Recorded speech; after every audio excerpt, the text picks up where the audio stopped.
How's it, ladies and gentlemen? It's Nasipi Zwane, and I'm back with another episode of Sludge Underground Podcast. And today I have an epic guest for you in Nicholas Joubert.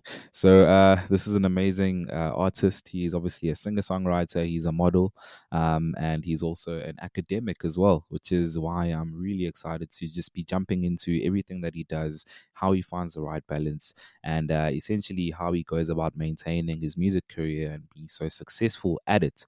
So the first thing I want to sort of look at, Nicholas, is the fact that in 2021 you dropped obviously your debut single, and Someone New, and it was to critical acclaim. You got playlisted. You're on East Coast Radio. You're on 5FM. You're on the UK charts, overseas as well. So I wanted to find out from you. In that, how did you actually go about structuring a song that just became so popular in terms of getting that radio play and so on and so forth? What was your formula and how did you do it? So firstly, well, thank you for having me. It really is such a great privilege being on the podcast. Um, so obviously it took quite a bit of planning. You know, it's connecting with the right people. So I had an excellent producer who helped me with the melodies and so for the song. I had great PR. I have a great management team that helped me. And then, in terms of writing the actual song, I wrote it from a personal experience. At that point in time, I went through a breakup in my personal life. So, and people, how can I say, you write from your heart. I think people find that more. It's better to connect from that point of view. People find it easier to connect with you as an artist. That's the words I was looking for. So, yeah, we literally wrote someone new. Over what's it, Zoom, because at that point in time we still had the aftermath of the COVID pandemic, and we weren't really allowed to travel. And then, as soon as the regulations opened, I flew down to PE and I went to my producer's recording studio at River Road Records, and yes, then we recorded the song. He did all the mixing and all those mastering kind of things for the track. Sent it back, and on my side, obviously, in the meantime, I was doing photo shoots, chatting with my publicist. You just planning the whole release. And then, yeah, I think we released in October that year. I don't think an entire team, gets enough credits. Obviously, we get to see the end product. We get to see, you releasing the music, as a solo artist. But at the same time, what you just mentioned there, you're giving us a lot of insights in terms of it, being like a team effort. And one of the important things that you mentioned there was going through like a publicist. You mentioned your PR team. You mentioned obviously your producer and so on and so forth. How much importance would you place, on having the right team and the right structure? And is a music career something that is doable on your ace? Would you say so? Just let's compare the two. Um, so firstly, the right team is so important. If I have to rate it, I would actually say like at 9, 10. I mean, I don't think anything in life is, standalone. You need to have the right support system, people to give you the right advice, to motivate you, because I mean, don't get me wrong, it's the music industry is great, but not every day, is a walk in the park, and you need the right team to motivate you and tell you, hey, listen, it's okay, maybe you didn't get the results you wanted, but then they show you all the positives that you have achieved. And I don't think that motivation would be always there if you don't have the right team. And then also the other thing is the team. Everyone has a different skill set. For instance, when we're talking about publishing or having a publicist, my PR Genevieve, she has all the contacts. She knows what to say better than I do, and that's why I contracted with someone like Genevieve, because she's a professional at what she does, or what she does, and she's been doing it for many many years. And over those many years, she has gotten a lot of experience, and that's experience that I don't have. So then you pay for those skills. You pay for the team to help you achieve what you want to achieve, because you simply can't do it on your own. That's very beautiful. And this is something I preach often, when it comes to artists and just encouraging them to go through a publicist. Why do you feel just as a side note, this wasn't like a planned question or anything, but why do you feel your colleagues in the music industry, especially, ones that are sort of still, trying this music thing, why do you think they don't really, go through publicists much? Because I find that you'll get someone who's super talented, Mm. but they don't have like a publicist or something. Is it maybe just a lack of information that's out there about publicists and such? What do you feel? I think so. I think people underestimate the importance of a publicist. Um, Publicists, they build relationships with radio stations, with podcasts, with TV shows, Um, and I think there's a reputational aspect to a great publicist.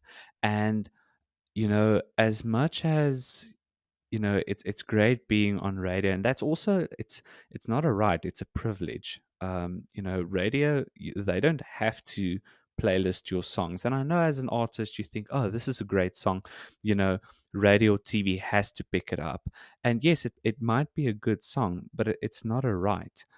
So we're also quite, I was very blessed, to have achieved that success, and that radio allowed me the space, and the TV allowed me the space to showcase my music. But to get to that point, you need a publicist, you need the right team to believe in you. And yeah, I think that's just really why a publicist is so important. I cannot ever imagine doing a release without a publicist. Future Nasipi Zwane here with my editing hat on as I am addressing you. It was at this point that my network decided to bomb out. So, yeah, we pretty much continued recording. And one of the points that was actually lost within, the sort of technical difficulty that was there was about how you go about achieving high numbers in terms of streams on the DSPs. And one of the things that Nicholas mentioned was that it's very important to brand yourself in a way where people can look at something or listen to something and just know that a lot of work and good quality, branding and product has sort of gone into making the final release or the body of work, to a point where even if a big record exec could listen to something and they can hear that, what, this person actually invested in building up their brand and their image. So these were, or this was one of the points that was lost within the technical difficulty that we experienced, but that also brought about the necessity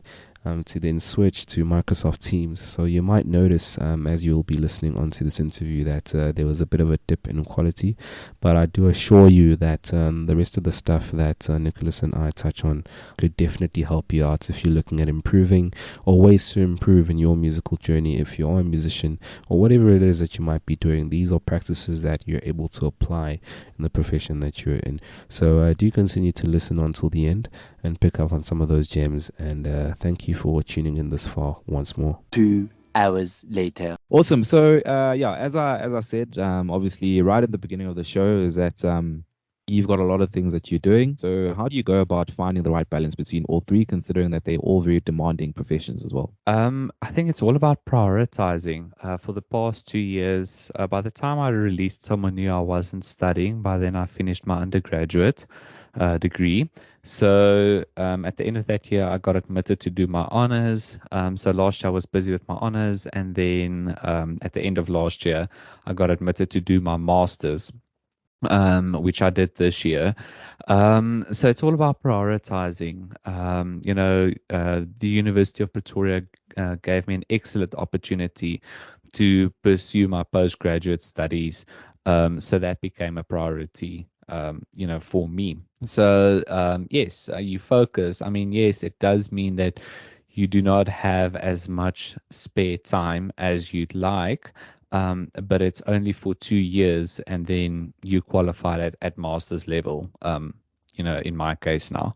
So yes, that's why my studies were prioritized. What I have been doing, I haven't been releasing, but I have been writing music. I've been building a catalog with my producer.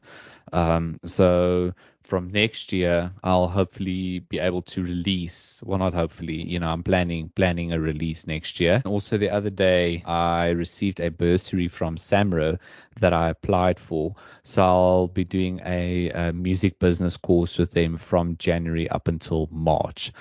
So I've been very fortunate enough that they've given me a bursary to study, to further my studies, but this time around it's solely focused on the music industry. So I'm pretty, well, not pretty, I'm very excited for that. Again, it's just about prioritizing. I'm just excited to be, getting back to music, and doing releases, because it's what I'm passionate about. Like even, the people in my life, they notice that whenever I'm busy with music, my mood is lifted. I'm much happier when I'm busy with music. This is very beautiful, and congrats obviously on the SAMRO opportunities. It's one that is very massive. The one thing that got me really excited that you also mentioned there was the fact that you have music, that you're in the process of making and that you're going to be releasing within obviously 2024. So are you in a position to give us maybe dates or at least a month, maybe indicating when some of this music is going to be released, since we are in 2024? So I don't have a date yet. Remember what I said about the photo shoots, the artwork, those kind of things. Yeah. So I still have to do that. So, and that also takes quite a bit of time. So I can't also foresee it being before March, especially with the SAMRO studies, that I'm going to be doing from January to March. So I don't want to be spreading myself, too thin, and then I fail, in either one or the other. They do have high expectations of me. I need to perform academically. So yeah, I hope to do a release from March onwards this year. Oh, I'm super excited. Are there any details that you can give me? So what I have been writing was, this time around it will be a love song. So yeah, I'm pretty excited because both my previous releases, have been, around breakups and moving on from breakups. So this is a love song. There is another song that I've cataloged, that I was planning to release as part of the trilogy. It started with Someone New, then it was Hollywood Heels, and then there was a third song, but I decided not to release that one. So yeah, we wrote something else. I think we started that one end of last year, and that one's finished, and ready for release. Obviously, just the photo shoots and the music videos and stuff like that. But that's a love song. I'm really excited to hear that one. I am a massive fan of, Someone New in Hollywood Hills. So just having that follow up, especially after so long, Yes. between the releases, I'm super excited to hear what that's going to sound like. We obviously at the end of the show, but before we go, top 3 South African artists, your top picks. Topics. Jeremy Loops. Actually, Will Linley. I would put Will Linley at the top. Yes, I attended one of his shows in August. Oh, man, that guy's brilliant. So Will Linley, Jeremy Loops, and Matthew Mole. Obviously, with the inclusion of yourself as well. That's a show I definitely come to see.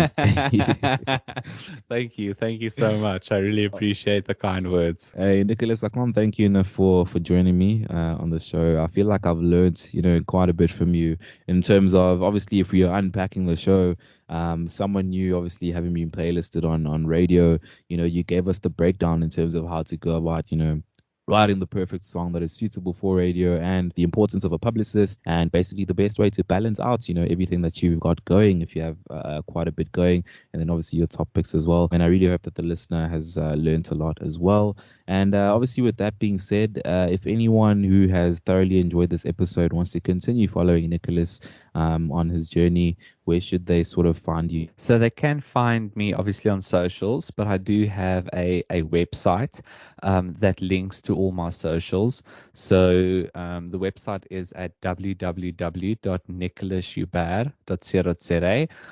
Nicholas obviously with a CH, so it's NICHOLAS JOUBERT.com. So they can find me there. And then I added all the links to my social media pages. But I am on Instagram, on Facebook. I've got a Facebook page, TikTok, Twitter account. And then on the website, they can also sign up for my email list. And then from time to time, I send out emails, tell everyone, hey, listen, this is what I've been busy with. Whenever new merch comes out, I also send that on the email list. So that's just my way to keep contact, with my fans. So yeah, they're more than welcome to sign up to the email list. In fact, I encourage it. Nicholas, thank you once more. I think it's probably fitting for us to play out to the Hollywood Hills, considering it was the latest or the last one that came out, for anyone who maybe hasn't listened through. But I do want to encourage you to also check out our websites, www.sludgeunderground.com. That's where you're then able to find all our episodes, as well as some merch. We've got sludgeunderground.store for all that there. It is the absolute best way to support the show. Be on the lookout for us on social media at Sludge Underground on Instagram, at Sludge Underground Podcast on Facebook, at Sludge031 on Twitter, more formerly known as Twitter, now it's X. And YouTube channel, don't forget to subscribe. It's something that we recently started out, and your subscription would mean a lot. So we're going to be closing out. It's been an informative episode with myself and Nicholas. We hope you have a really awesome 2024. Thank you for tuning in. Until next time, it's bye for now. Been working on that 9 to 5 for your recognition. Wouldn't that be nice? You're always so unsatisfied. Yes, I tried so hard. You keep wasting my time. Need a little vacation, so I'ma take me there. Stuck in a situation that's not fair, not fair. No method to this madness. Oh no, no. I'm a rebel without a cause. You'll never catch me running through the halls of this heartbreak motel. Yes, I took a turn off this highway to hell. Packed my bags, hoping this will pass. It's a supersonic one-way ride to the Hollywood Hills. Oh, la, la, la, la, la, la. On my laid-back thrills. Rid of your blah, blah, blah. Sunsets in Malibu, late nights, someone new. Threw out the old me, now only focused on myself. Got sunshine on my mind. Now I'm catching waves. Guess I'll be okay. Right? Need a little vacation, so I'ma take me there. Stuck in a situation that's not fair, not fair. No method to this madness. Oh no, no. I'm a rebel without a cause. You'll never catch me running through the halls of this heartbreak motel. Yes, I took a turn off this highway to hell. Packed my bags, hoping this will pass. It's a supersonic one-way ride to the Hollywood Hills. Oh, la, la, la, la, la, la. On my laid-back thrills. Rid of your blah, blah, blah.